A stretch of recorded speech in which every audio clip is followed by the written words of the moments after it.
একজন সাইকোলজিস্ট একটা বইয়ে খুব চমৎকার একটা কথা বলেছেন। বলেছেন যে আপনি যদি ফেরেশতাও হন, আপনার ডানা ঝাপটানোর শব্দে কেউ না কেউ বিরক্ত হবে। মানে জীবনে আপনি প্রত্যেকটা মানুষের কাছে মূল্যায়ন পাবেন না, বা এটা ইম্পর্টেন্টও না। আপনি যত ভালো মানুষই হন না কেন, বা অন্যের কাছে আপনি যত ভালো সাজতে চান না কেন, আপনি যাই করেন না কেন, কিছু কিছু মানুষের কাছে আপনি কখনোই লাইফে কোনো সময়ই ভালো হতে পারবেন না। আর কিছু কিছু মানুষই আপনার জীবনে আসবে যারা খুবই জাজমেন্টাল, যারা আপনার প্রত্যেকটা কাজেই ভুল ধরবে, এবং যাদের কাছে আপনি যত ভালোই হন না কেন অপছন্দের হয়েই থাকবেন। অন্যের চোখে কখনো রিফ্লেকশন দিয়ে নিজেকে বিচার করবেন না, কারণ একজন মানুষ কখনোই সবার কাছে প্রিয় হতে পারে না, এবং প্রিয় হওয়ার চেষ্টা করাটাই হলো অবান্তর।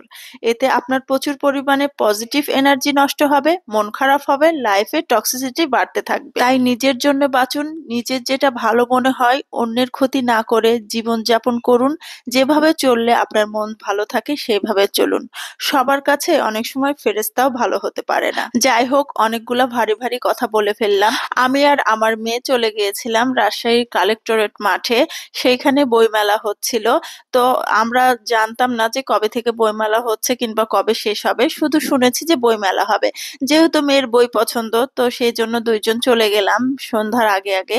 যেতে যেতে সন্ধ্যা হয়ে গেছে, তো ওখানে যেয়ে দেখলাম যে বইমেলা শেষ হয়ে গেছে। মেয়ে তো ভীষণ মন খারাপ করেছে। তারপরে দেখলাম রাস্তার দুই সাইডে অনেক রকমের স্ট্রিট ফুড। তো মেয়ে যেহেতু মন খারাপ করেছে, তাই তাকে ট্রিট দিতে হবে। তাকে বললাম তোমার যেটা পছন্দ হয় সেটাই খাও। তো তার অনেক পছন্দ হচ্ছে মোমো।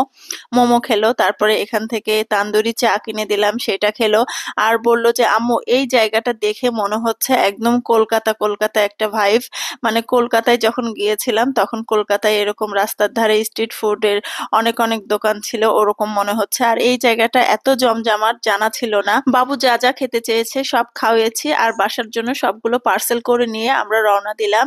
সাহেব বাজারে এসেও আবার কাবাব টাবাব খেয়ে ওখান থেকে একটু পার্সেল নিয়ে এই তো আড়ং এর সামনে চলে আসলাম। ভেবেছিলাম আড়ং এ ঢুকবো, কিন্তু আড়ং এ না ঢুকে পাশেই ইনফিনিটির একটা বড় শোরুম দিয়েছে। 12ই ডিসেম্বর থেকে শুরু হয়েছে এটা কার্যক্রম।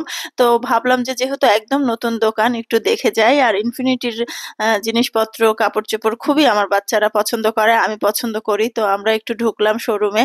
আর বিশাল বড় শোরুম, বেশ ভালো আপডেটেড জিনিসপত্র আছে। যেহেতু একদম নতুন দোকান, নতুন নতুন অনেক কালেকশন ছিল, বেশ ভালো লাগলো। তাছাড়া ব্যাগ পছন্দ হলো।